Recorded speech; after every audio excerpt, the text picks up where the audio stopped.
What's up, Airsofters? Have you ever wondered what it would feel like to be on the front line, the Airsoft front line, hip firing a big ass gun on full auto, sweeping back and forth, laying down a huge line of plastic? Ever had the urge to yell, "Covering fire!" and just open up, dumping thousands of rounds to support your advancing team on the Airsoft battlefield? Or even lie in wait, hidden, as a line of enemy players make their way across the kill zone and give them 2,500 reasons to make them wish they were on your team? Well, you're in luck, because the new Featherweight M249 Para from Cybergun weighs less and costs less than any other saw on the market. But first, some history.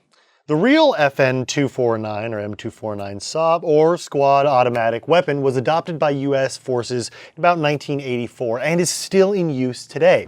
It's based on the Belgian FN Minimi, and its purpose was to provide an infantry squad with the firepower of a machine gun but the accuracy and portability of a standard rifle. The M249 is designed for sustained automatic fire, like full-size machine guns, but to weigh less and have a much more man-portable dimension, like a rifle. The M249 weapon system fires a standard 5.56 by 45 NATO round, fed from either belts or a box mag of ammunition like this, or standard STANAG magazines, which it shares with the M4 or M16 rifle, making cross-compatibility huge on this real platform. It also features a quick change barrel, so that when one barrel got overheated and worn out, it could be quickly swapped for a fresh barrel. Now, most Airsoft M249s faithfully replicate this feature, and this one is no different. Just set the rifle down on the bipod, take off the heat shield, hold the carry handle, pull this lever, and slide the barrel off the front. Now, the M249 has seen action in every conflict involving US forces since the late 1980s, and many different variations have emerged to fit specific roles and needs on the battlefield. Now, this specific one is known as the Para, short for paratrooper. They have a shorter barrel and a collapsible stock to save weight and are easier to maneuver in tight urban environments. They also make them a bit more convenient for parachuting, thus paratrooper. The Featherweight Airsoft M249 from Cybergun is lighter and less expensive than almost any other Airsoft M249 variant, making it that much easier to add one of these to your arsenal. Let's take a closer look. Let's take a look inside the box. You'll notice that the Para stock has been detached for shipping, keeping things compact. The STANAG mag located between the stock and the rifle, and the entire package surrounded with a nice dense styrofoam. Moving down here, you'll see we've got one of these bad boys on the table talking about some of the externals. First, let's start off with how they were able to keep the weight down. And they've done that by including a mostly fiber reinforced nylon set of externals. But let's get into the metal parts first, and then we'll talk about the nylon reinforced parts. First, our outer barrel and our gas block are full metal, as well as our carrying handle, our barrel locking mechanism, as well as the charging handle is full metal. The body pins are full metal. The shoulder rest flips out back here. This is also full metal, as well as the cross bolt safety just above the trigger guard, and of course the full metal gearbox. Everything else, with the exception of those parts, is fiber reinforced nylon. That includes your 20mm accessory rails, that includes the Para folding stock, and by folding I mean it's collapsible. Simply pull 1/4 turn, allows you to collapse the Para stock like so. I really enjoy doing this, so you're probably going to see me doing this a lot in this video, because that's like the coolest thing about the Para stock. In fact, I don't know in what other way it's useful than doing cool stuff like that. Anyway, moving forward, you've got the collapsible carry handle like I show here. The armature itself is metal, but the grip is nylon or polymer reinforced, fiber reinforced polymer, fiber reinforced nylon. It's been reinforced. That's the key element here. The added feature, I guess, functionality of the Para stock, as well as the folding bipod and the removable box magazine, is that it all folds up pretty compact, so you don't have to worry about having a super long or super wide gun bag or gun carrying box or device. Folds up pretty small, making it a pretty compact package. Other external features include the removable heat shield that pops up like so that you can remove the outer barrel, and then the removable outer barrel assembly. Some things that I do wish were metal that aren't. So on the bipod, the locking mechanism up front is metal, and that's nice and durable. And not to say that the legs not being metal means that they're not durable. I just feel like for the amount of time an airsofter is going to spend flipping these out and smacking them on the ground, having those be made out of metal would not have added so much weight or been so much more expensive that I think that would have been an unreasonable upgrade. And finally, I think the locking points on top of the removable heat shield, I think these locking points maybe should have been metal instead of polymer. But really minor, you're not going to be removing this a whole lot, and the locking mechanism for the cover itself is nice and secure, so I don't think that's going anywhere. Other cool things that you can do here on the externals, you've got plenty of accessory rail space. Your 20mm accessory or Picatinny accessory rails located on either side of the front handguard as well as across the top rail. Fit a ton of accessories, and that's important on a platform like this, both for stability and so that you can see what you're shooting at. The front and rear sight are adjustable, but because this is a spray and pray situation, I don't know how useful that will be. However, I think something like a Spectre DR, like an Elkin, if you can find a replica, or a cool red dot could do wonders for you on the airsoft field. The bottom rail in particular is I think probably the most useful, although when you're running the bipod it does get covered. But if you choose not to run the bipod or you're running it fully extended all the time, I think the bottom accessory rail would be a perfect place to put a stubby vertical grip like so. You could even do an angled foregrip like this, very useful, or one of those extending vertical grip bipod things where the bipod extends out of the grip itself. Hopefully Chris puts an image on the screen and I'm not just not doing this repeatedly. And then you wouldn't have to run the bipod at all. You got tons of options. Now, I really want to go over the internals, but before we get there, let's talk a little bit about the battery storage compartment underneath the opening cover here. One side note, the locking points for this top cover are polymer. I really don't see that as a negative. I don't think they're seeing so much wear and tear that you need to worry about that durability. The buttons themselves are full metal, and you can, of course, slap it into place like every saw gunner in history, in literally every movie, when they change anything. They could be removing a stem of grass, and this goes back down. We're ready to go. So, okay, let's talk about battery compartments. Opening this up, you'll get a good look at your version 2 gearbox and get an idea for realistically how much space you've got for your battery compartment. The hop-up adjustment, in case you'd like to adjust your hop-up, is just under this removable, well, not this flip-up cover here. You can adjust it without, but it really kind of makes things easier when you have gloves on to just flip this out of the way as well.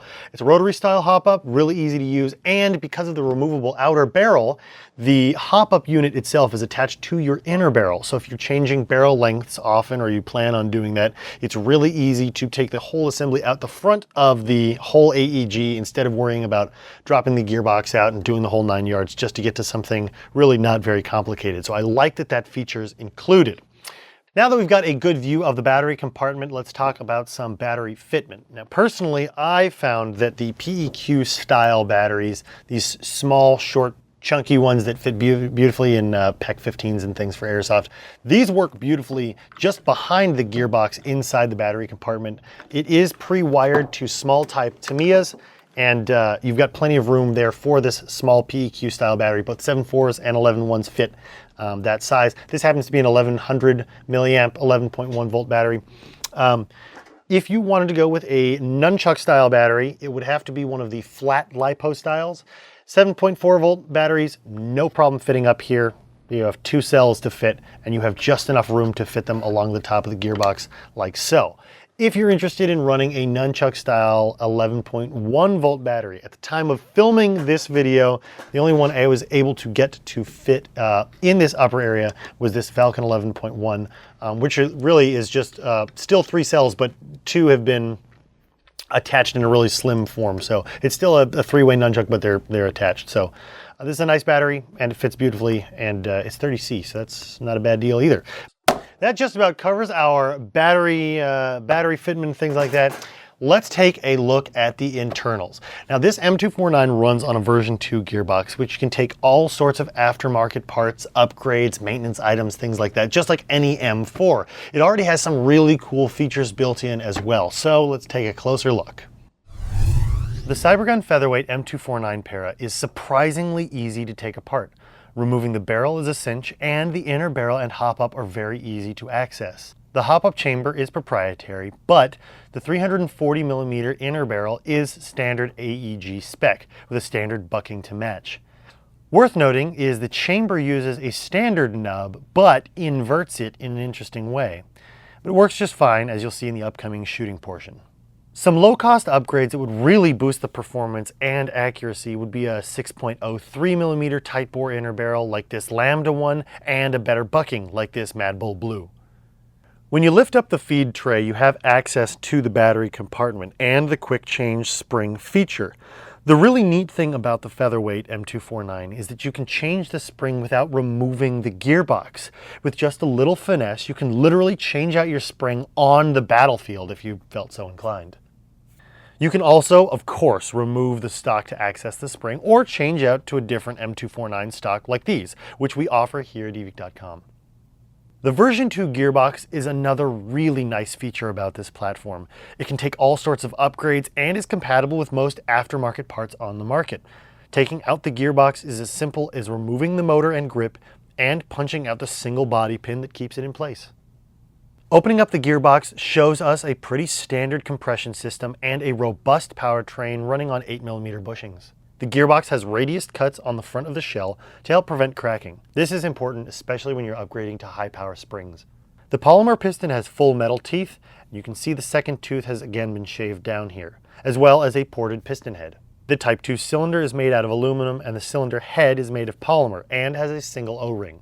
The nozzle does not have an O-ring and is longer than a standard M4 nozzle. The sector gear has a delay cam included for feeding reliability. The wiring harness is standard version 2, which is a great thing because you can drop in just about any aftermarket MOSFET or microswitch V2 trigger assembly we offer. And that's the beauty of the Featherlight M249, is that it's compatible with the most popular aftermarket upgrades out there. It's super easy to access and swap parts around, and you'd really be hard pressed to find another M249 that is as easy to work on and upgrade.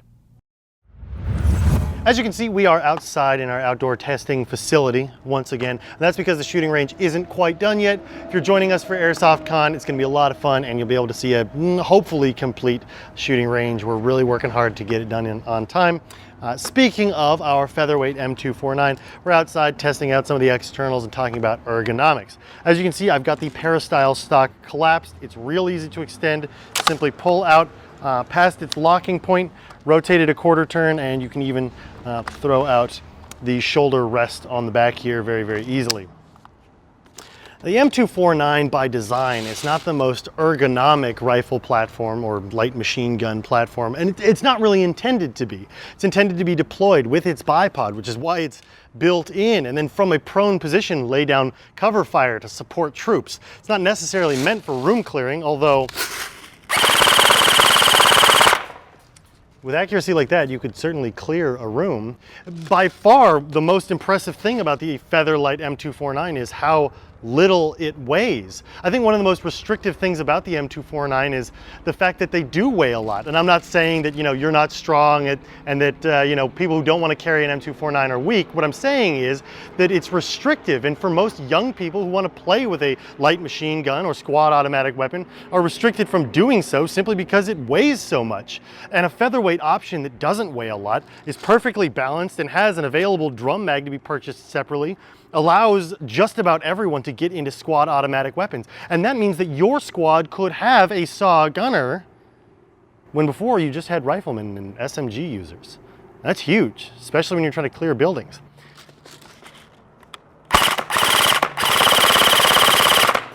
Now, it is worth noting that the box mag that I have attached, while holding 2,500 rounds, isn't included in the box. Now, that's not a huge deal breaker because for the money, not everyone's going to need the box mag, although it could be argued that that's the very reason why you're picking up the M249. It does come with a standard STANAG or M4 style magazine, and that M4 style magazine fits right here in the mag well. Releasing it is as easy as hitting this paddle. Now, if I did that with the box mag in place, we'd have to do some juggling. But just know that there is a box mag available. It won't break the bank, and it certainly doesn't detract from the worthwhile nature of this lightweight M249 package.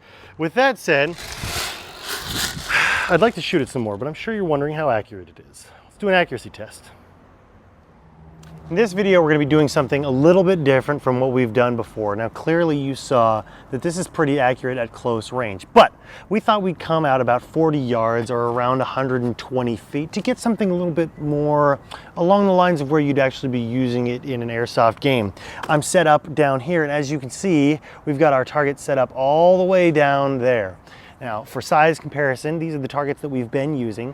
This is a standard IPSC or IDPA sized cardboard target. It's about 18 inches wide and about 30 inches tall.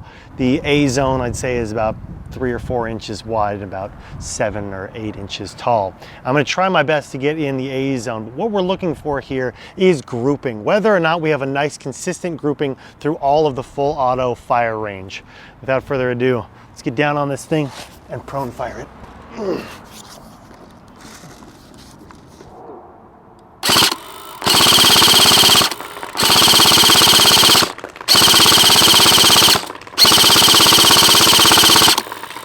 Now, I'm sure as you can see from the width of the spread, yeah, you're not hitting dimes at 120 feet.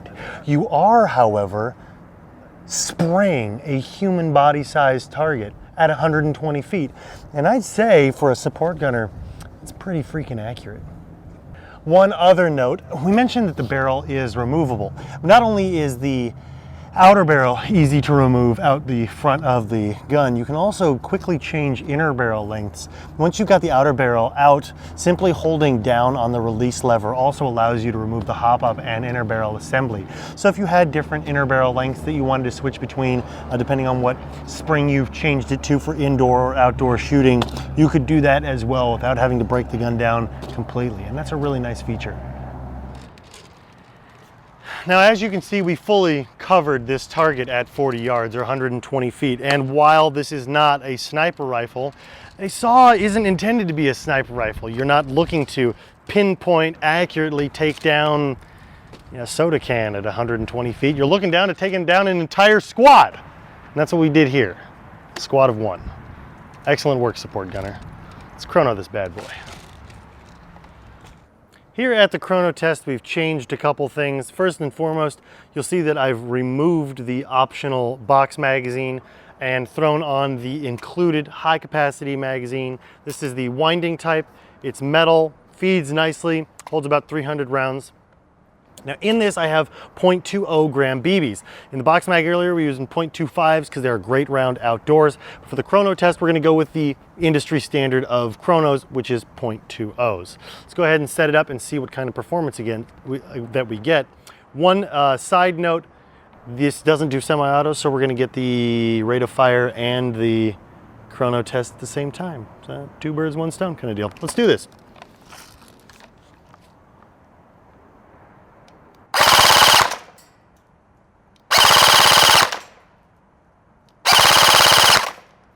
So as you can see with our 11.1 volt battery and 0.20 gram BBs, we're seeing about 17 rounds per second and 400 FPS. Now, could you make it faster? Absolutely. Could you upgrade it or downgrade the FPS and fully upgrade the internals? Again, absolutely. This is a version 2 fully compatible gearbox with a quick change spring guide, allowing you on the fly FPS changes and full compatibility for maintenance and upgrade parts.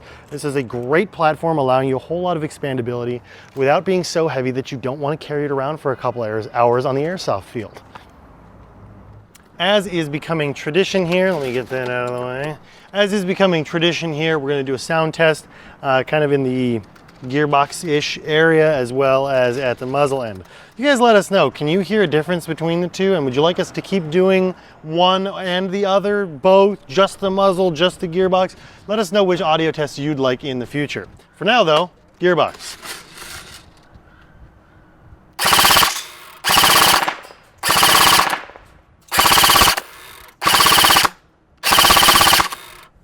And now at the muzzle.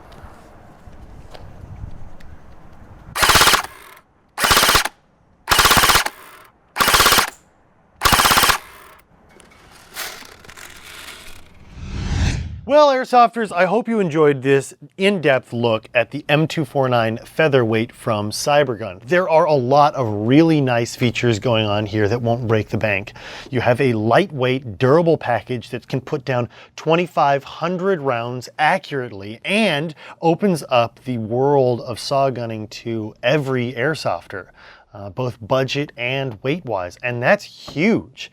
So if you're looking to be the squad automatic weapons expert in your squad, then you definitely want to check out the Cybergun M249. Now, currently, there are 2 packages available for you. Both come with a standard STANAG mag, and if you're looking to save a little bit of money, or if you already have your own box magazine that's compatible with M4s, go with that version. Or if you want the version that comes with the 2,500 round box magazine, that's available as well. 2 options, 2 flavors for every saw gunner to be out there. Make sure you follow all of our social media to find out new updates on products like these, and comment below if you'd like to see us do more in-depth reviews on more unique products like this instead of your standard M4s. Make sure you click that subscribe button, click the bell icon to be notified of our most recent videos, and follow our other social media like Facebook, Instagram, Twitter, and just about everything else you can get your hands on the internet. Thanks for tuning into this video. See you guys next time.